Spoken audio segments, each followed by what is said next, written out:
Hello guys, and welcome back to the channel. So now guys, when you get to that point when your back is against the wall, you are left with two choices. You either turn around and fight, or you cower meekly and just take your faith as it comes. So it looks as though the Yoruba governors have now developed a backbone. As guys, I bring you this. Open grazing, we will arrest, try lawless herdsmen, Southwest governors. So the Southwestern governors, you remember just a few days ago now, they promulgated a law now banning open grazing within the entirety of the Southwestern region, with the exception of Lagos State. I don't think Lagos State was part of that pact, but then of course Lagos State does not suffer this thing as much as the other states in the interlands. So now, as it is now, that law has now been put in force, and they are going to enforce it immediately. So they are now doubling down now on their position now, especially off the back of that window of opportunity that Sunday Igboho or Igboho. A lot of people are dragging me on how I'm pronouncing that guy's name, but you know who I'm talking about. So that is really, I'll call him actually Sunday Adeyemo now, which is his real name, because Sunday Igboho or Igboho is just a nickname. So Sunday Adeyemo, also known as Sunday Igboho, the window of opportunity that he has opened now has now facilitated now this long-awaited bill banning open grazing in the entirety of Yoruba land, and the governors are doubling down on it. As again, open grazing, we will arrest, try lawless herdsmen, a headline attributed to Southwest governors. So now let's now see what is being said here. 4 out of the 5 Southwest states that are experiencing the security threats posed by activities of Fulani herdsmen will arrest and put on trial any herdsman that breaks the law which bans night and open grazing in the states. They have also said they would leverage on the recent pact signed at a meeting of the Nigeria Governors Forum with the leadership of the umbrella body of herders in the country, the Meete Allah Cattle Breeders Association MACBAN, in Akure, Ondo State on Monday to put a stop to the menace. However, a Fulani group, the Gang Allah Fulani Development Association of Nigeria, GAFDAN, has said the outcome of the Akure meeting was not binding on its members, saying the Southwest governors conceded nothing to Meete Allah in the agreement reached. In an exclusive interview on Saturday, the national president of GAFDAN, Alhaji Saleh Bayari, cited a number of reasons why his group is taking exception to the agreement, one of which, he said, was the fact that not every Fulani herdsman is a member of MACBAN. The government of Oyo, Ondo, Ekiti, and Ogun State separately told correspondents on Friday that they were determined to apply the laws fully to stop attacks and security threats occasioned by the activities of the herdsmen in their respective states. Amotekun will be used to deal with erring herders. This is the position of Oyo State. The Oyo State government on Friday said that its anti-open grazing law would be implemented to the letter in dealing with the herders who continue to engage in open grazing of their livestock. In particular, the state government said the 200 additional Amotekun Corps members had been deployed to Ibarapa and Oke-Ogun. Sorry about that pronunciation. I know a lot of people are being a bit pedantic on the pronunciations, but it's O-K-E dash Ogun, O-G-U-N. So Oke-Ogun areas to ensure the enforcement of the anti-open grazing law. Mr. Taiwo Adisa, the chief press secretary to Governor Seyi Makinde, stated this in an interview on Saturday. He implored residents of the state to report those seen still engaging in open or night grazing to security agencies, Amotekun, the Mobile Police Force Squadron 72, or call the state's emergency number 615. As against open grazing, Adisa said the law permitted ranching and therefore urged all those rearing livestock to seek land for ranching and obtain permits from the state government. He added that the law stipulates registration of herdsmen with a 200,000 naira fine and or 2 years imprisonment for those guilty of non-registration. Amongst others, the Oyo State Open Rearing and Grazing Regulation Law 2019 states that anyone who engages in open rearing or grazing of livestock is guilty of an offense and liable on conviction to imprisonment for 5 years or a fine of 500,000 naira or both. Subsequent offenders shall upon conviction be liable to 10 years imprisonment or a fine of 2 million naira or both. The law prohibits the movement of livestock on foot from one destination to another in the state, with all herdsmen mandated to submit themselves for registration and get identification card, which must be worn at all times. Furthermore, cattle movement is only permissible by rail wagon, truck, or pickup wagon between 7 a.m. and 6 p.m., whilst any person found moving livestock on foot is liable on conviction to imprisonment for 5 years or 500,000 naira or both. The law bans a minor from grazing, herding, or grazing livestock except under the supervision of an adult, whilst the minor or owner of cattle is liable on conviction to a fine of 300,000 naira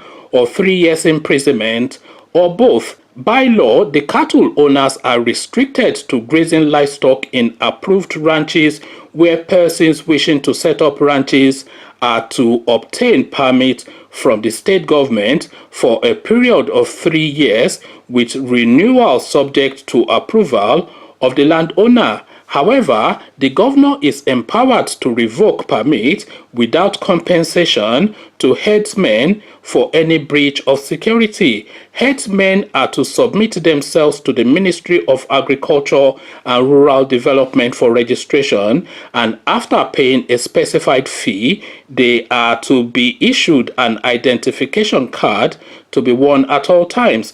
The law stipulates a 200,000 naira fine or 2 years imprisonment for herdsmen found guilty of non-registration, whilst anyone without identification card is liable on conviction to imprisonment for 1 year or a fine of 100,000 naira or both. Any herdsman who causes injury to any person is liable upon conviction to imprisonment for 5 years or a fine of 500,000 naira or both, and pay the medical bills of the injured person.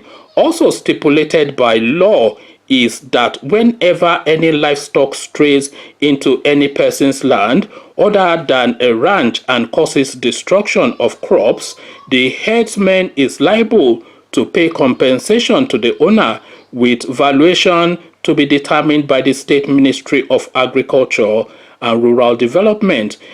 If the onslaught leads to death of any person, the herdsman, upon conviction, will be sentenced for manslaughter under the Criminal Code law. Also prohibited by law is the sale, transfer, or mortgage of any land leased to herdsmen for the purpose of ranching. The Ministry of Agriculture will also be empowered to impound any livestock found grazing or wandering or herding in an area not permitted as a ranch, and impounded livestock not claimed within 7 days will be sold on auction to the public and the proceeds paid to the state coffers. Ekiti to begin registration of herdsmen from February the 8th. On its part, Ekiti State disclosed that it would commence the registration of herdsmen from February the 8th, 2021 as part of measures to tackle herders-farmers clashes and the growing insecurity in the state. As part of the fallout of the Akure meeting of governors with the MacBan leadership, the government also said the registration would be extended to farmers in a bid to know the data of people expected in farms across the state. Speaking to correspondents in Ado-Ekiti, the state capital, on Friday, the Commissioner for Agriculture, Dr. Olabode Olatoyi, disclosed that any form of grazing had been banned in the government reserves, settlements, and other areas government dedicated for agriculture. He noted that the administration of Governor Kayode Fayemi was committed to the protection of lives and property of residents, saying everything would be done within the law to achieve this. He said the registration would afford the government to have complete details of those expected in farms, whether the farmers or herders, and swiftly move against criminals. Olatoyi explained that the government would enforce the decisions reached at the Akure meeting on the ban of underage and night grazing, and that criminal elements masquerading as pastorals would be flushed out of the state. To further achieve peace, he revealed that the government had inaugurated a special herders farmers Peace Committee, which would ensure regular interface amongst the stakeholders. He said the committee would be coordinated from the ministry. The commissioner said, apart from the decisions from the Akure meeting, we have added another one in Ekiti, that nobody can graze on government land again in the state, like farm settlements, farm centers, forest reserves, and dedicated lands for agriculture. It is now illegal in Ekiti State. Also, we are embarking on registration of Fulani herdsmen and even farmers, starting from February the 8th across the state, for us to know those on the farms. After doing this, we will know if anytime crops are destroyed, we will know the authenticity of people involved. The administration is committed to the safety of our people and their property, and we will not hesitate to punish those who go against the law of the state. He warned residents against spreading fake and unsubstantiated news on the security situation in the country, saying all efforts must be geared towards achieving lasting peace in the society. We will enforce law banning open grazing, night grazing. This is Ogun State. The Ogun State government also vowed to enforce the directive banning open and night grazing as soon as the grace period for compliance is over.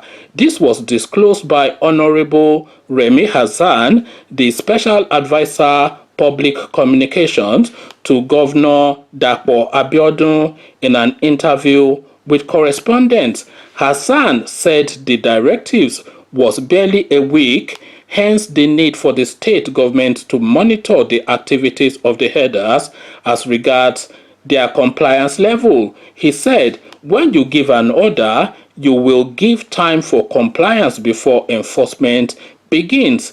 This order is barely 1 week, so we don't want to assume that anybody is not going to comply. We see this period as a window for them to take the compliance seriously. As soon as we are ready to enforce this directive, I can assure you that it will be accorded the laws of the state. We are not extending ultimatum on registration, vacation of forest reserves, Ondo State. So Ondo State now doubling down on their position. You remember, of course, that it was Ondo State that kicked off this whole matter. The Ondo State government, in its own reaction, insisted that it would not extend its ultimatum about the registration of herders in the state and the order for them to vacate the forest reserves. The ultimatum by Governor Rotimi Akeredolu to the Fulani herdsmen to vacate the state's forest reserves lapsed last Friday, but the level of the herdsman compliance with registration order was still low as of Friday. The commander of the Amotekun Corps in the state, Chief Adetunji Adeleye, who made this disclosure, however, stated that the herdsmen had started to comply with the order. He said, "We have been able to talk to them to come out of the forest and register as from last Monday, whilst we also want them to stop destroying farms. However, we had some reported cases which we have attended to. I want to confirm to you that the herdsmen have started to respect the position of the government, but they have not fully complied. We are not extending the ultimatum given by the state government about their registration and vacating the forest." Adeleye stated that a team comprising members of the Amotekun Corps and representatives of the Fulani community had been moving round the state to explain the need for the herders to register and comply with the state government's directives. They have started leaving the forest to register. We have also moved round with their representatives, including the Special Advisor on Hausa Matters and Mieti Allah representatives and some other opinion leaders from the Fulani community, he added. The Amotekun commander, however, condemned the destruction of a farm in Idore local government area by some herdsmen and their cattle. He said the cops had been able to arrest the situation by appealing to the two sides and asking them to come out with a position soon. There was a reported case of farm destruction in Idore community. We went there and we saw the massive destruction. We met the owners of the farm, including an old woman who was distressed by the destruction. Although no arrest was made, we appealed to them and told them we would see what the government could do. Adeleye said, "Stoppage of open grazing in Osun State will be gradual." So this is a slow by slow Osun State, that this is their position. They're still under the bondage. So now let's now see what they have to say. The chairman of the Committee on Peaceful Coexistence between Fulani/Bororo and crop farmers in Osun State, Mr. Mudashiru Togun, on Friday said the Fulanis in the state have agreed to comply with the Akure Pact. Togun said the stoppage of open grazing, night grazing, and underage grazing in the state will be gradual, as the government had met with the leadership of the Fulani in the state after the Akure meeting to brief them on the pact, and which they had agreed to implement. He said there was no cause for alarm in the state with the setting up of the Peace Committee to resolve problems between herders and farmers in the state. We sold the idea of setting up the same committee in other states in the southwest at the Akure meeting, which they are now emulating, he noted.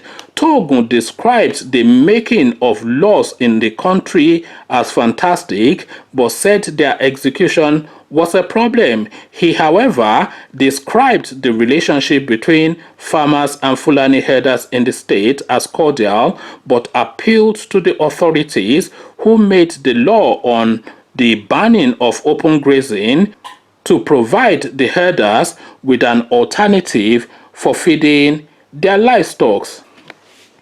So there you have it, ladies and gentlemen. Long and winded, but we got there in the end. So the upshot of it, with the exception of who was that last state that was saying they want to be doing slow and steady, with the exception of Osun State, who still have not got the memo that the Yoruba race have rescued themselves from the shackles of bondage to the Fulani. They are still kowtowing to their masters.